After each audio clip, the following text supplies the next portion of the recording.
अमिताभ, पहले आप ही थोड़ा रोशनी डालिए, ये आंकड़े कुछ बदले हैं क्या तेजस्वी और नीतीश के मुख्यमंत्री पद की रेस के, और किसको वोट देंगे ये वाले? लार्जली जब हमने जुलाई आई थिंक 3rd वीक में पिछला सर्वे रिलीज किया था मानक जी, तो उस वक्त भी वोट शेयर लगभग 36% था अगर डेसिमल्स हटा दें, और जो डिफरेंस था वो मार्जिन ऑफ एरर जो ±3% होता है उसके अंदर था। वही स्थिति अमूमन आज भी है, आप कह सकते हैं। लीडरशिप में 1.5% तेजस्वी का बढ़ा है, प्रशांत किशोर जी का भी 0.5% बढ़ा होगा, बट लार्जली सिचुएशन सेम है। हाँ, जो सबसे बड़ा चेंज है वो ये है कि पिछली बार जब हमने मुद्दों की बात करी थी तो लगभग 50% लोगों ने कहा था अनएम्प्लॉयमेंट और 4% लोगों ने कहा था SIR। उस वक्त ये SIR एक्सरसाइज चल रही थी। अब आप देखिए कि उसी 54% लोगों में से अब 34% लोग कह रहे हैं कि अनएम्प्लॉयमेंट सबसे बड़ा मुद्दा है, और लगभग 20-21% लोग कह रहे हैं कि SIR। यानी उसमें से एक मूवमेंट SIR की तरफ हुआ है, क्योंकि रिसेंसी बायस हो सकता है। उस वक्त वोटर अधिकार यात्रा हुई, बस क्रिएट हुआ, तो ये टॉप दो बड़े मुद्दे हैं। कांटे का चुनाव अभी भी है, लगभग 7% लोग अनडिसाइडेड हैं, यानी अभी तक उन्होंने कोई डिसीजन नहीं लिया है, और 7% जिस तरफ मूव होगा उस तरफ चुनाव जो है वो लार्जली मूव कर सकते। ठीक है, ये जो 20-21% लोग कह रहे हैं कि SIR वोट चोरी का मुद्दा है, क्या ये इसमें दोनों पक्षों को वोट देने वाले लोग हैं या फिर एक ही तरफ के लोग हैं? अब इसमें ऐसे समझने वाली बात है कि जब हम पूछते हैं कि वोट डालने का मुख्य आधार क्या होगा, तो मुद्दों पर और विकास पर 23% लोग ही वोट कर रहे हैं।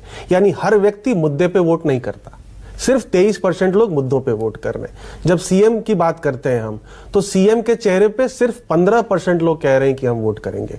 तो ठीक है, तेजस्वी यादव को वहां पे लीड है, लेकिन 15% लोग ही सीएम के चेहरे पे वोट करते हैं। ठीक है, 17% कह रहे हैं प्रधानमंत्री के चेहरे पे वोट करेंगे।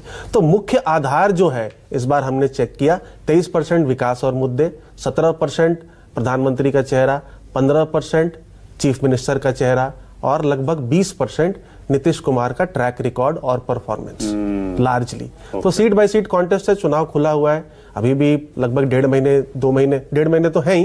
तो देखना पड़ेगा कि किसका कैंपेन पिकअप करता है और seat by seat caste arithmetic क्या बैठ। अगर 35-34% लोग कह रहे हैं कि हम बेरोजगारी के मुद्दे पर वोट देंगे, क्या ये मानकर चलेंगे ये सारे महागठबंधन को वोट देने की तैयारी में ये लोग? नहीं, ऐसा नहीं, ऐसा नहीं है। या इनमें से भी कुछ लोग ऐसे हैं जो कहेंगे नहीं हम तो नीतीश कुमार और एनडीए पर ही भरोसा करेंगे? हाँ, तो इस पे भी, क्योंकि मैं वहां पे अभी बिहार भी 10 दिन होके आया हूं, लगभग 2000 किलोमीटर सारे एडमिनिस्ट्रेटिव जोन्स को कवर करके आया हूं।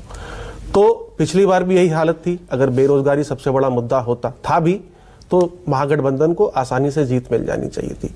जब युवा वोट डालने जा रहा है, जो बेरोजगारी झेल रहा है, वो किस आइडेंटिटी को वोटिंग बूथ पर कैरी करता है? क्या वो as a Hindu Muslim vote कर रहा है? क्या वो एज अ ब्राह्मण, SC, ST, OBC इस तरह से वोट कर रहा है? क्या वो युवक की तरह वोट कर रहा है? तो नॉर्थ बिहार में लार्जली ऐसा देखने को मिला कि पोलराइजेशन या बहुत बड़ा मुद्दा हो सकता है, और साउथ बिहार में थोड़ा पोलराइजेशन का इम्पैक्ट कम है, वहां पर जातिवाद भी एक बहुत बड़ा मुद्दा है। तो युवक अगर अपनी युवा आइडेंटिटी को ही बूथ पर कैरी नहीं करेगा अगर किसी कारणवश, तो ये जो बेरोजगारी मुद्दा है इसका इम्पैक्ट जो है वो न्यूट्रलाइज हो सकता है। ओके, आशुतोष।